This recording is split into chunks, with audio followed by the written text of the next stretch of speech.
ได้สำเร็จการแข่งขันขวาภาษาจีนสั้นมัธยมทั่วโลกครั้งที่19เขตแข่งขันประเทศลาวได้สำเร็จลงด้วยมาผลอันจบงามภายใต้หัวข้อตามฝันภาษาจีนสานฝันไว้หนุ่มซึ่งผลการแข่งขันตัวแทนจากโรงเรียนประถมและมัธยมสมบูรณ์เหลี่ยวโตสามารถคว้ารางวัลชนะเลิศอันดับที่1กลายเป็นตัวแทนของประเทศลาวเข้าร่วมแข่งขันอยู่ในเวทีระดับโลกที่นครหลวงปักกิ่งประเทศจีนในท้ายปีนี้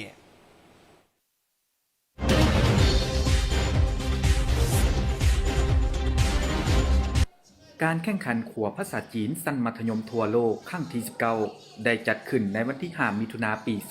2026โดยการร่วมมือระหว่างโรงเรียนประถมและมัธยมสมบูรณ์เลียวโตและสถานเอกอัครราชทูตจีนประจำลาวให้เกียรติเข้าร่วมของท่านเติ้งลี่เฉียงที่ปรึกษาสถานเอกอัครราชทูตจีนประจำลาวท่านสมประสงค์จันทวงศ์ผู้อำนวยการโรงเรียนประถมและมัธยมสมบูรณ์เลียวโต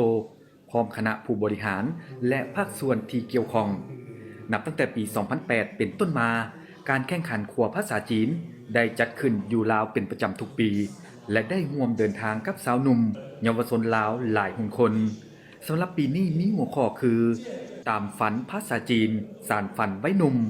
สะท้อนถึงความหักและความมุ่งมั่นที่มีต่อภาษาจีนของน้องนักเรียนปี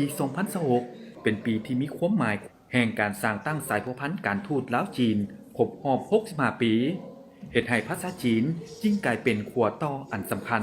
ในการหักแน่นสายพัวพันธ์มิตรภาพและเปิดประตูสู่โลกกว้างภายใต้ข้อริเริ่ม1แล้ว1เส้นทางการแข่งขันขัวภาษาจีนปีนี้ถือว่ามีความหมายเป็นพิเศษเมื่อจัดขึ้นในท่ามกลางบรรยากาศที่2ประเทศกำลังเฉลิมฉลองวันสร้างตั้งสายพัวพันธ์การทูตจีนลาวครบรอบ65 ปีก็คือระยะที่สหายทองรุ่นศรีสุริตเลขาธิการใหญ่ประธานประเทศแห่งสาธารณรัฐประชาธิปไตยประชาชนลาวพร้อมด้วยภรรยาและการนำคันสูงของลาวสำเร็จการเดินทางเยี่ยมยามรัฐกิจสาธารณรัฐประชาชนจีนในระหว่างวันที่2ถึงวันที่6มิถุนายนหวังว่าในอนาคตสาวหนุ่มเยาวชนลาวจะสืบต่อค้นคว้าหำเฮียนภาษาจีนเพื่อประกอบส่วนเพิ่มทวีสายพัวพันธ์คู่ร่วมยุทธศาสตร์รอบด้านตามทิศซีดีและการสร้างเป็นคู่ร่วมชะตากรรมจีนลาวที่เข้มแข็งแนวแน่นในสภาพการอันใหม่ในนามศิษย์เก่าของเหลียวตู้จากแขวงสวรรณเขตเนาะมื้อนี้ก็ปลื้มปิติดีใจได้ร่วมงานที่ว่าแข่งขันภาษาจีนเนาะคันว่าภาษาจีนนี่มาจากทั่วประเทศนักเรียนเฮาเนาะภาษามันคือขัวต่อเสื่อมต่อระหว่างคนและคนเนาะอันนี้ข้าพเจ้าก็ภูมิใจที่ว่าได้เรียนภาษาจีนภาษาคือว่าเสื่อมยงเป็นขัวต่อให้ซึ่งคนและคนเข้าใจกันเนาะในนั้นยังทางวัฒนธรรมประเพณีเฮาเรียนรู้ซึ่งกันและกันและทั้งที่ว่าภาษาจีนนี่มันจะมีบ่ภาษาลาวคือกันจะมีที่ว่าร่วมพลังกันมันจะเป็นแฮงเนาะความสามัคคีกัน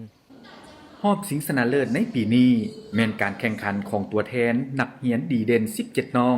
ที่ผ่านการคัดเลือกมาจาก8โรงเรียนจีนทั่วประเทศการแข่งขันได้แบ่งออกเป็น3หัวข้อใหญ่คือการเว้าภาษาจีนการตอบคำถามความรู้ทั่วไป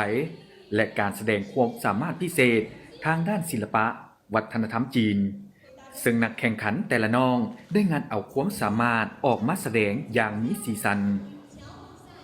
โดยก่อนที่สีมาแข่งขันในครั้งนี้ได้มีการกะเกียมทางการเต้นความสามารถพิเศษและกะการว่าวถึงเวทีรวมถึงการตอบคำถามโดยได้ว่าวไปได้เสนอกับกรของจีน3กรและกะได้ว่าวถึงปัญหาความยุ่งยากและกะการแก้ไขในการเรียนภาษาจีนโดยคิดว่าเพราะว่ากะเฮ็ดดีที่สุดเลยมื้อนี้สำหรับผลการแข่งขันที่สร้างผลงานได้อย่างดีเด่นและของใจคณะกรรมการคือท้าวอิทธวงศ์คงภักดีตัวแทนจากโรงเรียนประถมและมัธยมสมบูรณ์เลียวโตได้รับรางวัลชนะเลิศอันดับที่1การแข่งขันขัวภาษาจีนในแต่ละปีบ่ได้เป็นเพียงแต่การประสานความสามารถทางด้านภาษาเท่านั้นแต่ยังเป็นเวทีแห่งโอกาสอันสำคัญให้วัยหนุ่มลาวได้แสดงศักยภาพและจินตนาการของตนเองได้อย่างเต็มที่ผลสำเร็จของน้องๆในมื้อนี้ถือเป็นบาทก้าวอันยิ่งใหญ่ในการบ่มสอนทักษะและความรู้เพื่อก้าวไปสู่การเป็นบุคคลเพื่อก้าวไปสู่ การเป็นบุคลากรที่มีคุณภาพในอนาคต